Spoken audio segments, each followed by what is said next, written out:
Hi, good day, grade 11 students. So I know that you are already aware that for this week, teachers and students will be having our break.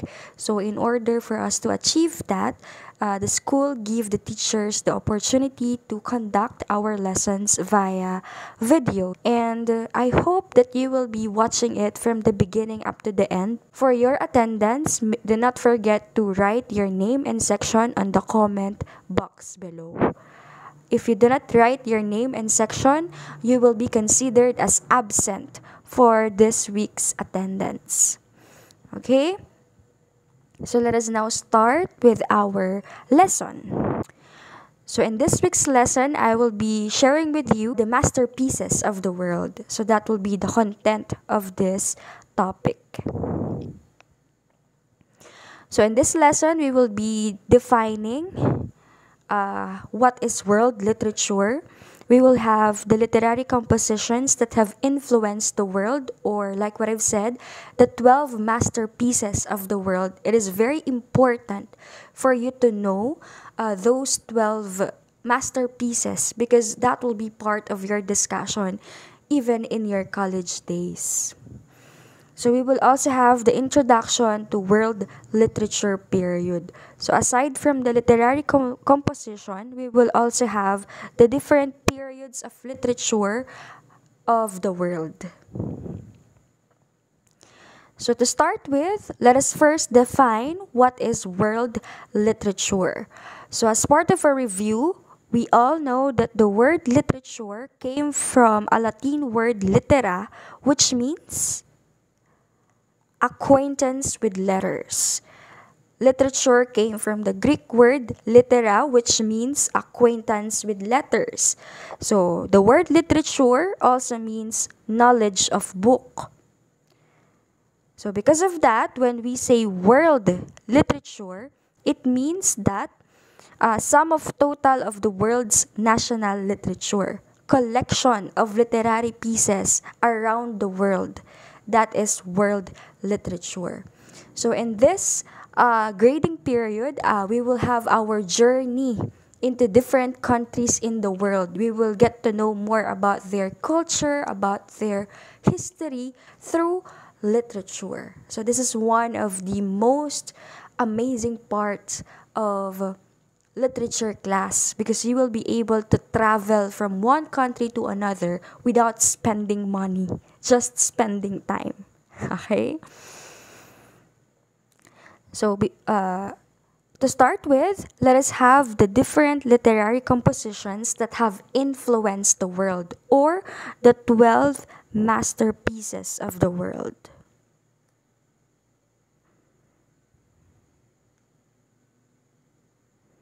The 12 masterpieces of the world. So first one, we have the Bible, or also called as the sacred writings. So there is no known particular author for the first ever Bible written in the history of the world. But according to what I've researched, the oldest and the most accurate Bible is entitled as Codex Vaticanus.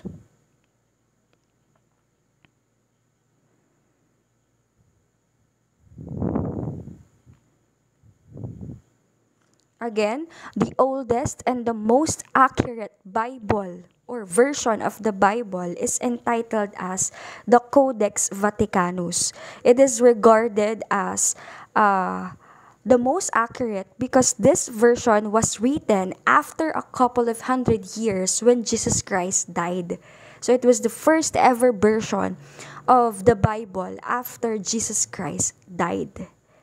Aside from that, the original copy of this Bible is kept at the Vatican Library during the 15th century. So, nasa Vatican Library, yung original version of the Codex Vaticanus. It was placed and kept there since the 15th century. And even up to now, that version is still inside the Vatican Library. So, aside from that, still under Bible, the Old Testament. I know you've heard about this. The Old Testament Bible is written using the Hebrew language. Old Testament is written using the Hebrew language, while the New Testament is written using Greek language. Take note of that. Again, the Old Testament is written using the Hebrew language, and the New Testament of the Bible is originally written in Greek language. So when literature became famous and when literature became known to the rest of the world, they adapted or they had a translation of the Bible from different languages. But originally, it was written in Greek and in Hebrew language. Moving on, we have our second masterpiece, which is Quran.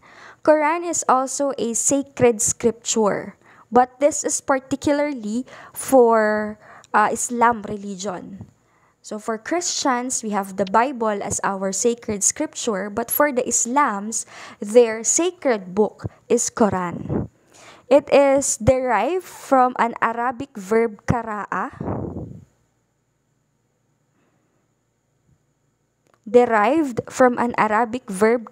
which means to read or to recite. Qara'a means to read or to recite.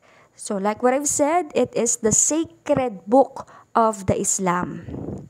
So according to what I've researched, Quran is handed by Angel Gabriel to Muhammad. So the different verses found in the Quran book was handed by Angel Gabriel to Muhammad, and Muhammad served as the author of Quran. Okay? So yung daw mga different teachings of Allah located inside Quran was first given by Angel Gabriel, who served as the mediator between the humans and God before. So si Angel Gabriel, siya yung mediator between humans and God. So again, review natin, Quran came from an Arabic verb qara'a, which means to read or to recite. It is the sacred book of Islam. And it is believed that the different verses from Quran was revealed by Angel Gabriel. It was revealed by Angel Gabriel to Muhammad because Angel Gabriel is the mediator between God and human. So he revealed the teachings of God to Muhammad, and Muhammad became the instrument so that people under Islam will get to know more about God.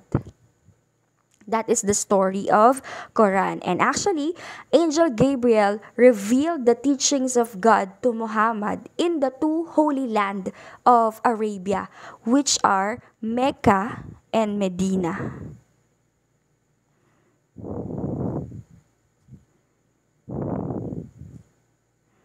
The two holy land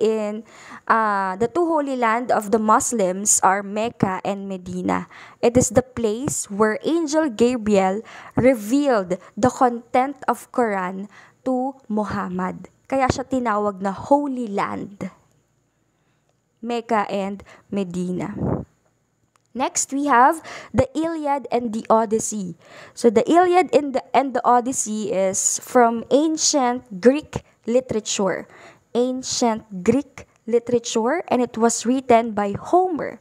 So Homer is an ancient Greek poet. The Iliad and the Odyssey is an epic poetry. Example of an epic poetry during the ancient times in Greece. So let's talk about Homer first, since he is regarded as the author of the Iliad and Odyssey. Actually, there is a debate about the authorship of this book. A lot of linguists, a lot of scholars do not believe that Homer is the one who really wrote the stories of the Iliad and Odyssey. Because according to them, they do not know if Homer really existed. Kasi nga, we only have limited information about him. We only have limited biographies about Homer. But it is known that Homer is blind. Homer is blind. He is blind. So according to the scholars, maybe the story of Iliad and Odyssey was only compiled by Homer from the different version of stories that he heard from the oral tradition of literature during the earliest times. So baka daw hindi talaga si Homer yung nagsulat. Baka siya lang yung nag-compile from the different oral tradition literature that they have before. But it is not proven. So they allowed Homer to be the representative author of the story, the Iliad and the Odyssey, despite of all those issues thrown at him or thrown to him. So the Iliad and the Odyssey is combination of two stories. So we have the Iliad first. The story of Iliad centered on the Trojan War. Trojan War. The main character in Iliad is Achilles. So Achilles, so the story of Iliad is about the anger, the wrath of Achilles. And the story of Odyssey, is about Odysseus. So Odysseus is one of the characters also in Iliad, and in the war, Odysseus won. So he is the king of Ithaca. Odysseus is the king of Ithaca. And the story of Odyssey is about the journey of Odysseus after the Trojan War on his way to Ithaca, on his way to his kingdom Ithaca. So again, Iliad is about the story of Achilles during the Trojan War, and Odyssey is the story of Odysseus on his way to Ithaca after he won the war at Troy.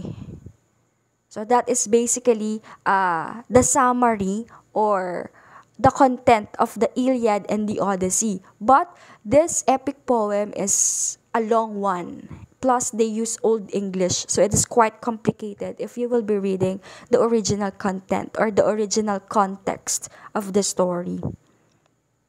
So the Iliad and the Odyssey is regarded as one of the important contribution of Greece to the world of literature, because this story became the basis of Greek culture and education. So the Iliad and the Odyssey became the inspiration for Greek culture and education. So that's why Iliad and Odyssey plays a vital role in the people of Greece. After that, we have Mahabharata. So Mahabharata is an Indian literary piece.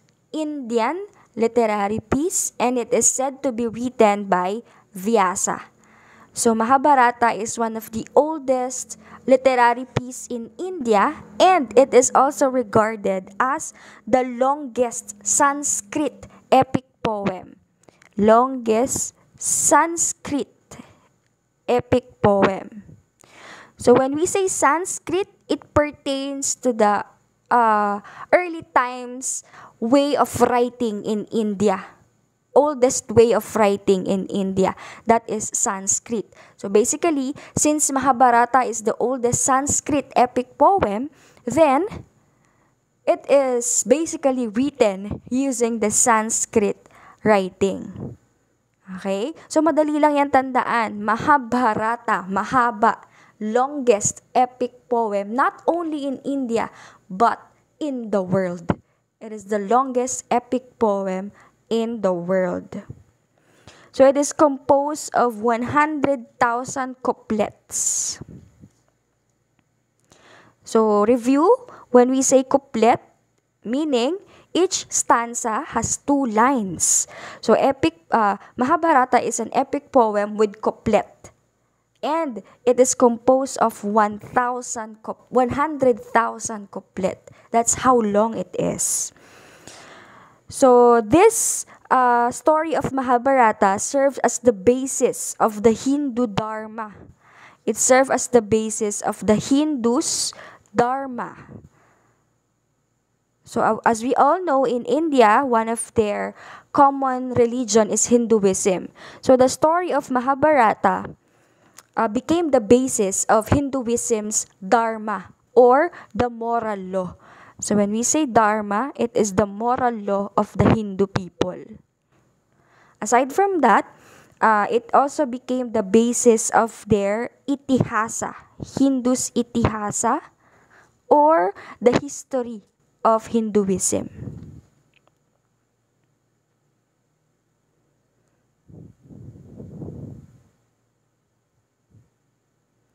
Again, Mahabharata, aside from being the longest epic poem written in Sanskrit in the world, it is also became the basis of Hinduism's Dharma and Itihasa. So Dharma pertains to the moral law of Hinduism, and Itihasa pertains to their history. So the story of Mahabharata is about the battle between two families. So we have the Pandavas and the Kauravas in the story of Mahabharata. The battle between the family of Pandavas and Kauravas. These two families are fighting over the throne of Kingdom Hastinapura.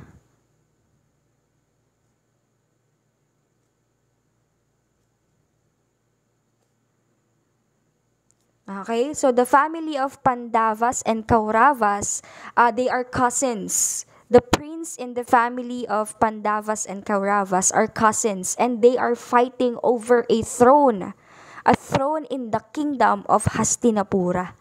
So that is the content of Mahabharata, and Mahabharata written by Vyasa, the Pandavas and Kauravas in the kingdom Hastinapura. Next, we have the story of Canterbury Tales written by Geoffrey Chaucer. So Geoffrey Chaucer is regarded as the father of English literature. Geoffrey Chaucer is the father of English literature. So kindly take note of that, father of English literature. So the story of Canterbury Tales, it is actually a collection. Canterbury Tales is actually a collection of 24 other stories. 24 other stories. So bakit siya entitled as Canterbury Tales? There is a reason behind that. Actually, the story of Canterbury Tale was created or was compiled by Geoffrey Chaucer because of the pilgrims. So, merong pilgrimage in the story, composed of 30 pilgrims. So, in the story, we have 30 pilgrims. So, sila yung mga, sa panahon natin, tinatawag natin sila as mga they patronage a saint. Ano nga yun sa Tagalog? I'm lost of words. Believer of patron. So we call them as pilgrims. And the 30 pilgrims in the story are having their pilgrimage. So naglalakad sila papunta sa isang shrine ng saint. And that is the shrine of Thomas Becket. They are on their way to the shrine of Thomas Becket. So again, the story of Canterbury Tales is collection of 24 stories from the 30 pilgrims mentioned in the book. So merong 30 pilgrims. So the pilgrims are believer of patron. So the pilgrims are having their pilgrimage. They are having their journey, religious journey, on their way to the shrine of Thomas Becket. Thomas Becket's shrine is located in Canterbury, Kent. So, yung shrine ni Thomas Becket, located siya sa Canterbury, Kent.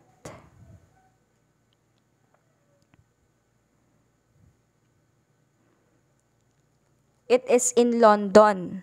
So, papunta doon yung mga pilgrims. That's why it is called as the Canterbury Tales. Because in the story of the Canterbury Tales, according to Geoffrey Chaucer, the 30 pilgrims decided to engage themselves in a storytelling so that they will entertain themselves on their way to the Canterbury Kent or on their way to the shrine of Thomas Becket. So, para malibang sila on their journey, they decided to share stories. So the 24 pilgrims in the story shared different stories. So the 24 pilgrims are from the different walks of life. Galing sila sa iba't ibang estado ng buhay. So merong knights, may reeves, may man of law, friar, clerk, squires, nun, physician, shipman, Sir Topas, monk, mancipal, miller, cook, wife of Bat, summoner, merchant, franklin, canon, pardoners, prioress, tale of the Melibus, the nun's priest tale, and the parson's tale. So, yung mga title ng story inside the Canterbury Tale is the story given by the different pilgrims from the different walks of life. So, yun yung story. Yun yung title ng story nila. What is their role in the community? So, in the story of Canterbury Tale, one of those is the famous one. So, among these 24 stories, the famous one is the Pardoner's Tale. The story of the Pardoner.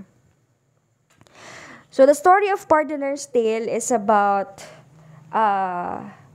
avarice. It is about avarice. So when we say avarice, it means extreme greed for wealth or material gain. Material gain, greediness. Greediness to acquire material things, to acquire wealth. That is the story of the Pardoner's Tale.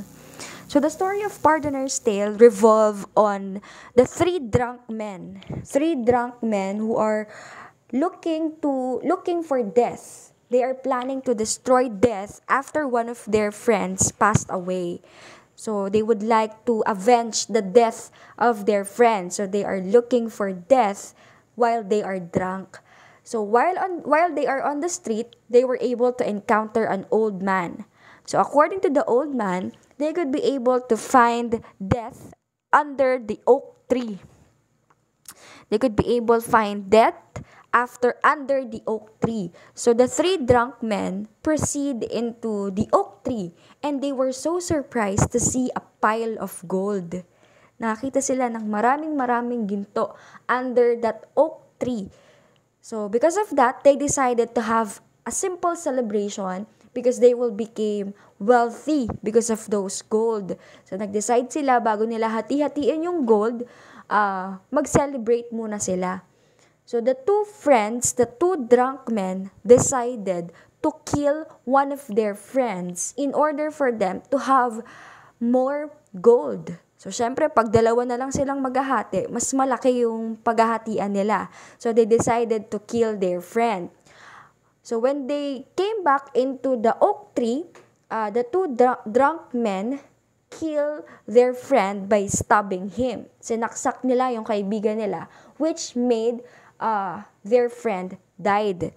So after that, as part of their celebration, their friend who died brought a wine. Yung binili niya sa market is wine para sa celebration nila.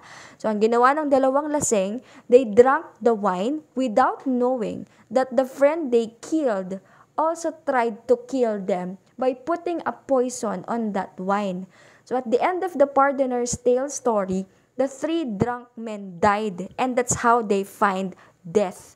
Silang tatlo, namatay sila because of their greediness. Yung dalawa, pinatay nila yung isa nilang kaibigan para mas madami silang paghatian. So, nung nag-celebrate sila, ininom nila yung wine na dala nung friend nila without knowing that their friend put a poison on that wine because he also decided to kill those two. So, tama nga, the old man was right that they could be able to find death under an oak tree. So, it is proven that money and wealth is the root of all evil. You could do evil things because of money. That is the story of Pardoner's Tale, the story of avarice or too much greed for material things. So it is one of the famous story in the Canterbury Tale written by Geoffrey Chaucer.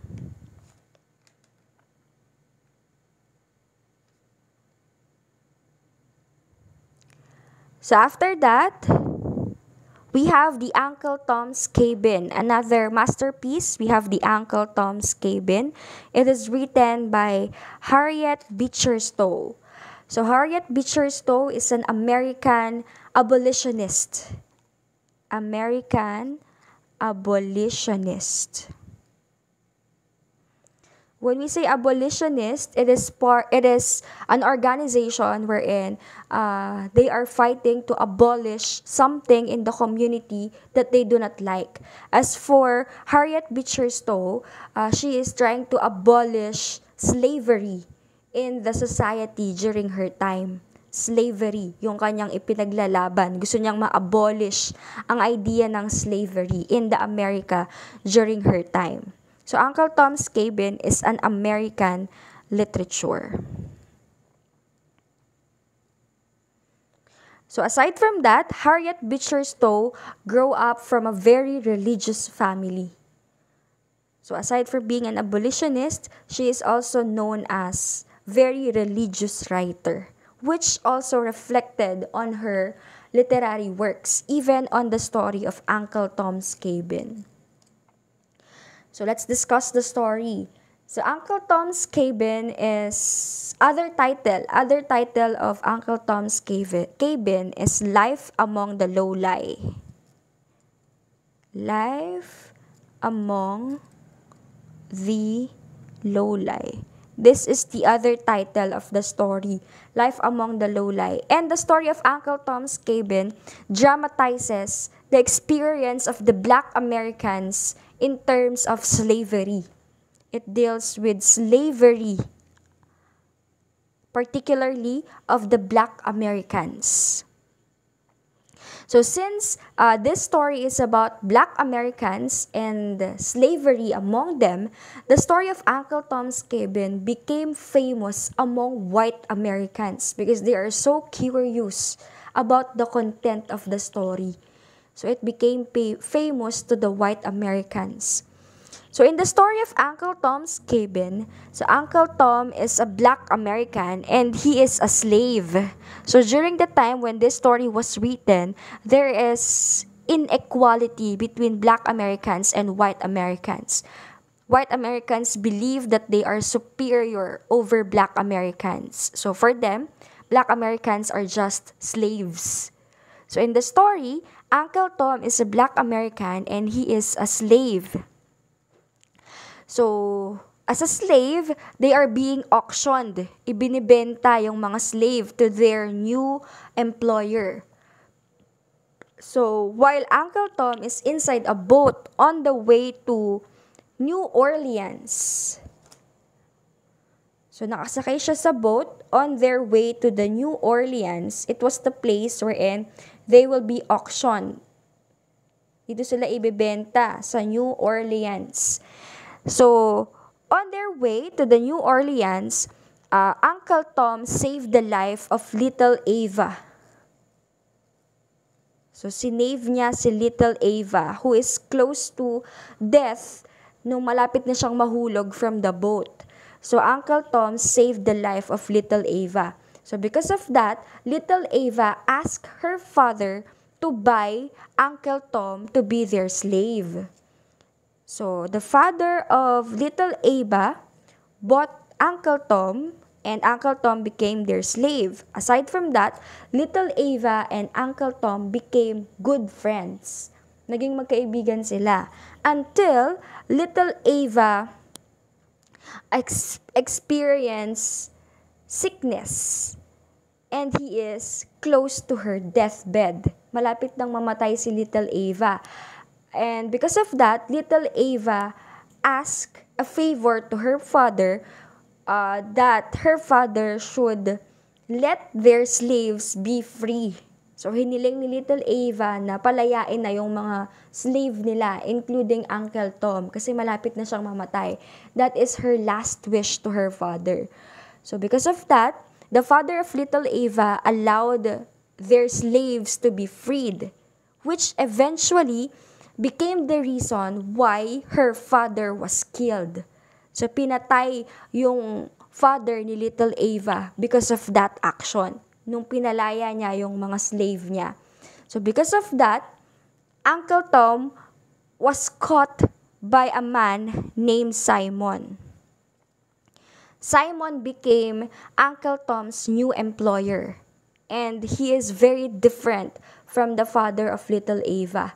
So, very aggressive. Simon is very aggressive, and he is hurting Uncle Tom physically. So Simon would like Uncle Tom to reveal the whereabouts of the other slaves who were freed by the father of Little Ava. Gustong malaman ni Simon kung nasan yung mga slave na pinalaya ng father ni Little Ava so that they will become his slaves as well. But Uncle Tom declined to give an information about the other slaves. Because of that, Simon decided to kill Uncle Tom inside his cabin. Kaya yung story na to was entitled as Uncle Tom's Cabin because it was the place where Uncle Tom was killed. So that is the story of Uncle Tom's Cabin. Next, we have the Divine Comedy. So I will not be elaborating the discussion about the Divine Comedy because we will be having our specific discussion for this story. But to give you an overview, the Divine Comedy is an Italian story written by an Italian poet, Dante Alighieri. So the story of Divine Comedy was based on the dream of Dante Alighieri. Base siya sa panaginip ni Dante Alighieri. And in the story, the main character is Dante, named Dante. It is about the journey of Dante on his way to the 9 circles of hell.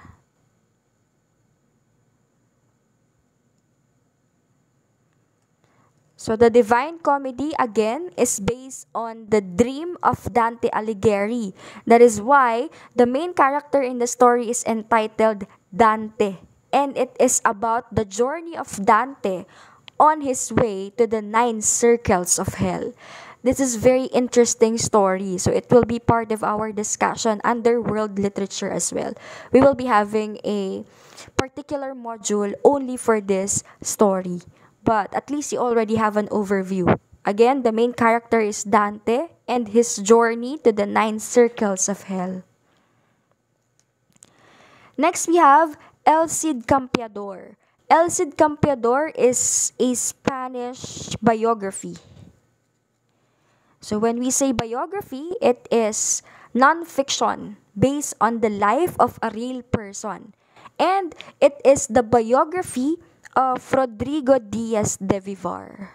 Autobiography of Rodrigo Diaz de Vivar. Because he is also the writer of this autobiography. So like what we've discussed last time, if you write your own life story, it is called as autobiography.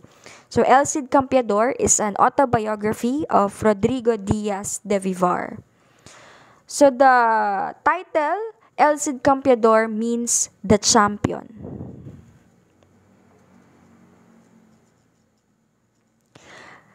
So Rodrigo Diaz de Vivar is considered as one of the Castilian militar. Isa siya sa mga Spanish militars.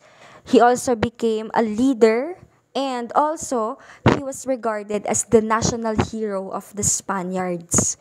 Siya ang kanilang national hero, Rodrigo Diaz de Vivar.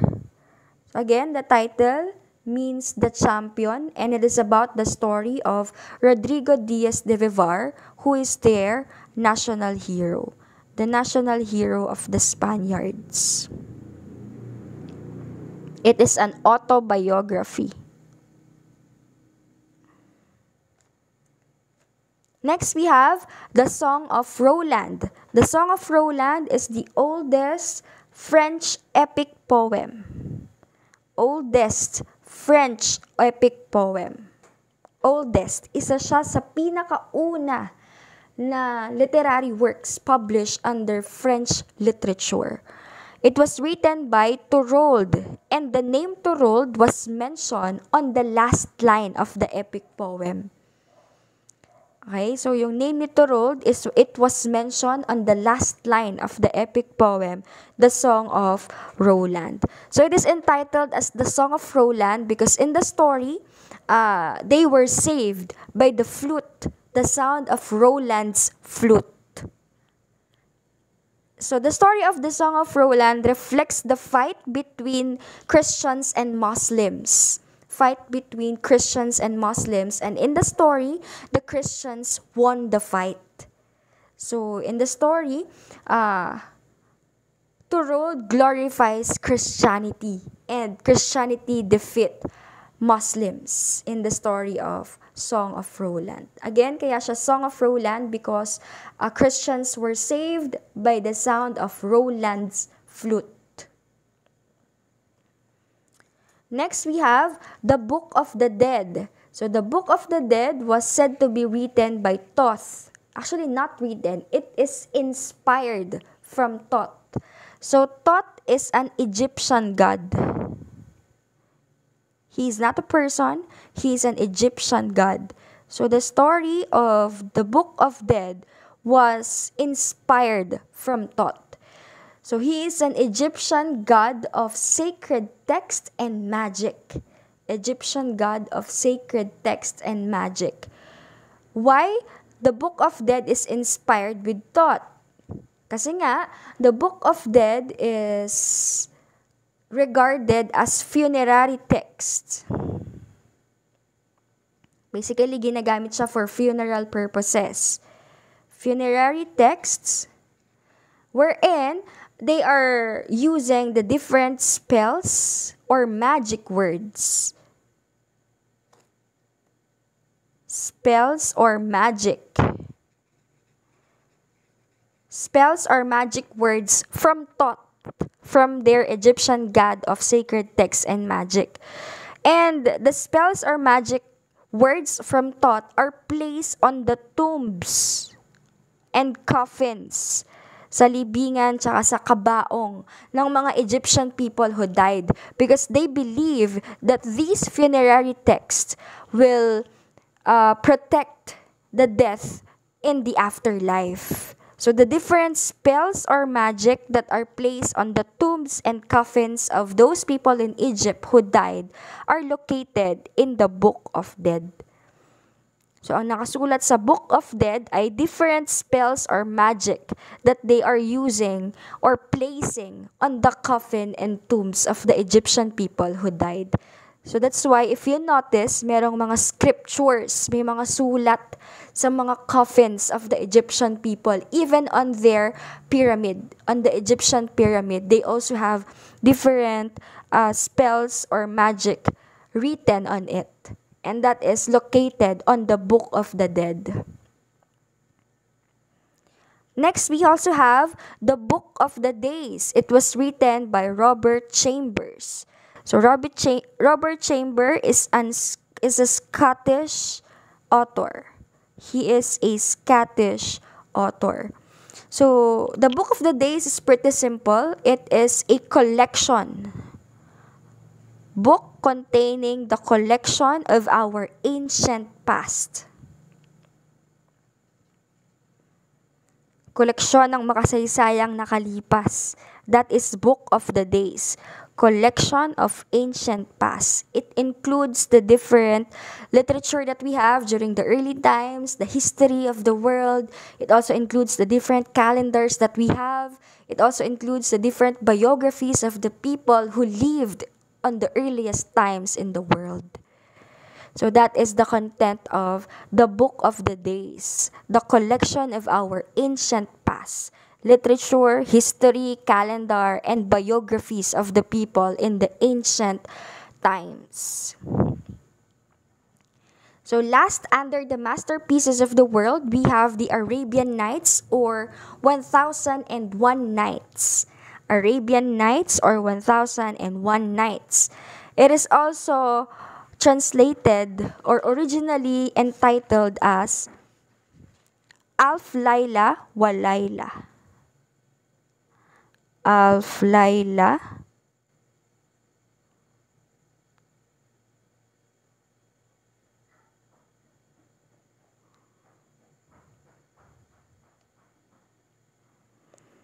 Again, the original title of the Arabian Nights or 1001 Nights is Alf Laila wa Laila. So it is considered as one of the greatest Islamic contribution in world literature. And actually, some of the stories under 1001 Nights or Arabian Nights became the inspiration of the Disney stories that we have. So, yung story ni Aladdin, the story of Alibaba and the 40 Thieves, the idea of genie, are from the book Arabian Nights. It is not the title of the story. It is just the title of the book wherein different stories in Arabian or in Arabia is compiled or are compiled. Okay, so sabi ko nga, some of the stories under Arabian Nights became the inspiration of the Disney movies that we have. So the story of Aladdin, Alibaba and the 40 Thieves, and this idea of genie are from the book Arabian Nights. So the content of the stories written under or written in the Arabian Night book are fables, we also have poems, romance, fantasy. Yun yung mga genre na meron sa stories inside the Arabian Night book. Okay, so after the different masterpieces in the world, again, if you have questions regarding the discussion and our activity, feel free to message me and I'll be happy to help you. Okay, again, do not forget to write your name and your section on the comment box so that your attendance for this week will be recorded. Thank you very much, grade 11 students, and I hope that you learn a lot from this video lesson. See you next week. Keep safe and God bless. Bye!